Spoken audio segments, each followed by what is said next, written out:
Hello student, स्वागत है आप सभी का आरबी ट्यूशन क्लासेस के यूट्यूब प्लेटफॉर्म पर। दोस्तों, आज की इस वीडियो में हम ITI first year electrician trade theory का चैप्टर नंबर 2 का लास्ट लेक्चर देखने वाले हैं।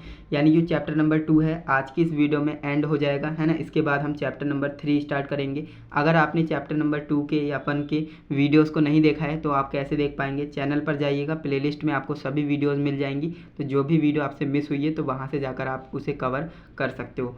तो जैसा कि मैंने आपको बताया, ये चैप्टर आपके लिए बहुत ही ज़्यादा इंपॉर्टेंट था, तो मैंने आपको ये चैप्टर कंप्लीट करके दे दिया है। आज की इस वीडियो में मैं आपको इस पूरे चैप्टर का एक समरी लेकर के आया हूँ, अध्याय सार जिसे बोलते हैं, है ना, जिससे कि आपका एक मोटा मोटा रिवीजन हो जाएगा इस चैप्टर में, है ना। तो आप इस वीडियो में एंड तक बने रहिएगा अगर आपको रिवीजन करना है। बाकी ये हमारा लास्ट लेक्चर है इस चैप्टर का। इसके बाद हम नेक्स्ट चैप्टर को शुरू करने वाले हैं। और इसकी पीडीएफ अगर आपने डाउनलोड नहीं की है तो टेलीग्राम पर जाइए, आरबी ट्यूशन क्लासेस सर्च करिए, वहाँ पर आपको हमारा चैनल मिलेगा। वहाँ से आप इसे डाउनलोड कर सकते हो बिल्कुल फ्री में, है ना। ये बिल्कुल फ्री है, तो अपने दोस्तों को भी इस चीज़ के बारे में बताइएगा। इस पीडीएफ को ज़्यादा से ज़्यादा शेयर करना है आपको अपने दोस्तों के साथ, जिससे कि वो भी इस चीज़ का फ़ायदा उठा पाएँ। तो चलिए दोस्तों, आज की इस वीडियो को शुरू करते हैं। सबसे पहला पॉइंट है, धातु के छोटे टुकड़ों व तार की आकृति को नोच प्लायर से पकड़ें। यानी कि नोच प्लायर कैसा होता है, तो मैंने ये सारी चीज़ें प्रैक्टिकली आपको बता रखी हैं, है ना। तो ये हमारा नोच प्लायर है। और नोच प्लायर कैसा है? ये राउंड नोच प्लायर है ना, राउंड नोच प्लायर। अब इसका इस्तेमाल हम किस लिए करते हैं? तार के हुक और लूप बनाने में। और इसका जो है नॉर्मली हम कहाँ पर काम करते हैं? जहाँ पर हमें छोटे टुकड़े, है ना, या फिर जो तार की आकृति है ना, उसको बनाने के लिए हम जो है राउंड नोज प्लायर या फिर लॉन्ग नोज प्लायर का हम इस्तेमाल करते हैं। क्लियर है? समझ में आ रहा है ना? बिल्कुल आ रहा होगा। अगर आपने चैप्टर को पढ़ा है तो ये सारी चीज़ें आपने पढ़ रखी हैं, समझ में आ रहा होगा। नेक्स्ट आपका पॉइंट है कि बेलनाकार वस्तुओं को पकड़ने के लिए, है ना, बेलनाकार जो वस्तुएं होती हैं उन्हें पकड़ने के लिए कॉम्बिनेशन प्लायर का उपयोग करना चाहिए। बेलनाकार मतलब जैसे मान लीजिए ये पेन है, ये पेन कैसा है? बेलनाकार आकृति का है। तो इसे अगर मुझे पकड़ना है तो मुझे किसका इस्तेमाल करना है? कॉम्बिनेशन प्लायर का इस्तेमाल करना है। कुछ इस तरह से मैं इसे पकड़ पाऊंगा, है ना। तो ये कॉम्बिनेशन प्लायर होता है। क्लियर है? ये सारी चीज़ें मैंने आपको समझा रखी है। नेक्स्ट आपका है, रॉल प्लग टूल का होल्डर माइल्ड स्टील व बिट कार्बन स्टील से बना होता है। ये भी आपको पॉइंट याद रखना है, क्योंकि ये भी आपसे एग्जामिनेशन में पूछा जा सकता है। जो रॉल प्लग टूल होता है, इसका होल्डर किसका बना होता है? तो माइल्ड स्टील का या फिर बिट कार्बन स्टील का बना होता है। क्लियर है?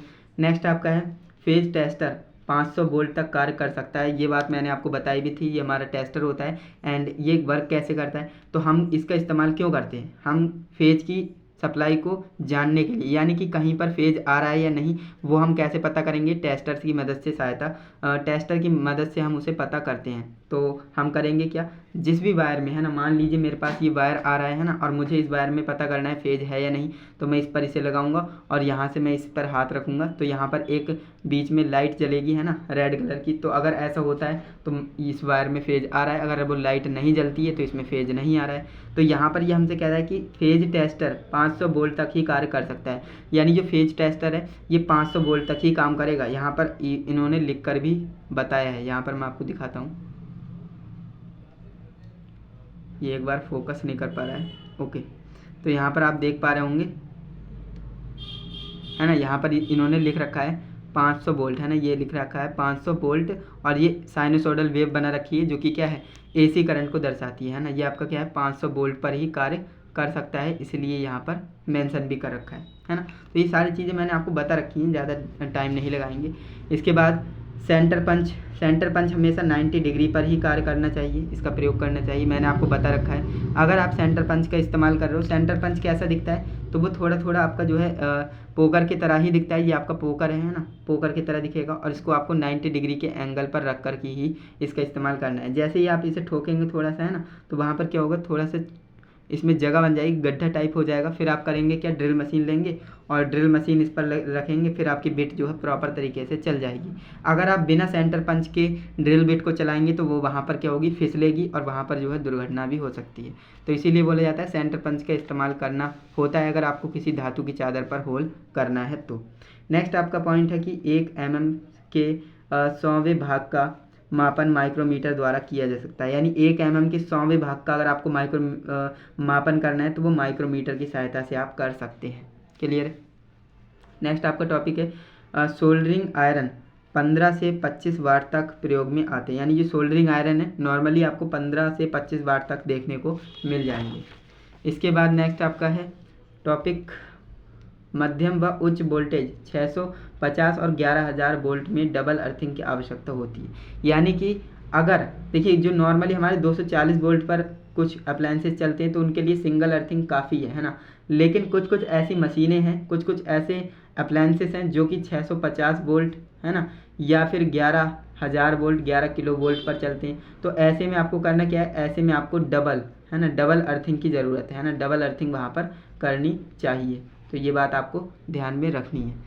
तो आपने देखा आज की इस वीडियो में मैंने आपको जो है कुछ मेन पॉइंट्स को डिस्कस किया है इस वीडियो के अंदर, जिससे कि आपको ये पॉइंट्स याद रहें और ये याद रहने भी चाहिए। इस चैप्टर के जो है बेसिक पॉइंट्स हैं और ये आपको पता होने चाहिए। तो अध्याय सार यानी समरी में मैंने आपको ये इसीलिए बताया जिससे कि आपको ये सारे पॉइंट्स याद रहें।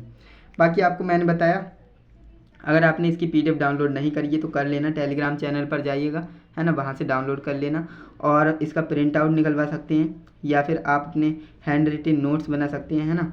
और अगर आपने चैनल को अभी तक सब्सक्राइब नहीं किया है तो भाई सब्सक्राइब कर लो, जिससे कि आने वाली क्लासेस की नोटिफिकेशन आपको मिलती रहे है ना। और वीडियो से रिलेटेड कोई डाउट हो तो आप कमेंट करें, जो भी डाउट आता है ना। और वीडियो को अभी तक लाइक नहीं किया है तो वीडियो को लाइक कर दिया करो है ना, बार बार बोलने की ज़रूरत ना पड़े। वीडियो को सबसे पहले लाइक ही कर दिया करें, उसके बाद ही देखा करें, क्योंकि आप बाद में भूल जाते हो है ना। तो इस वीडियो को और PDF को ज़्यादा से ज़्यादा शेयर करना अपने ITI ग्रुप्स में, ITI फ्रेंड्स के साथ। बाकी हम मिलते हैं नेक्स्ट इंटरेस्टिंग इन्फॉर्मेटिव वीडियो के साथ, जो कि हमारा नेक्स्ट चैप्टर नंबर 3 होने वाला है, उसके साथ मिलेंगे। तब तक के लिए जय हिंद, वंदे मातरम।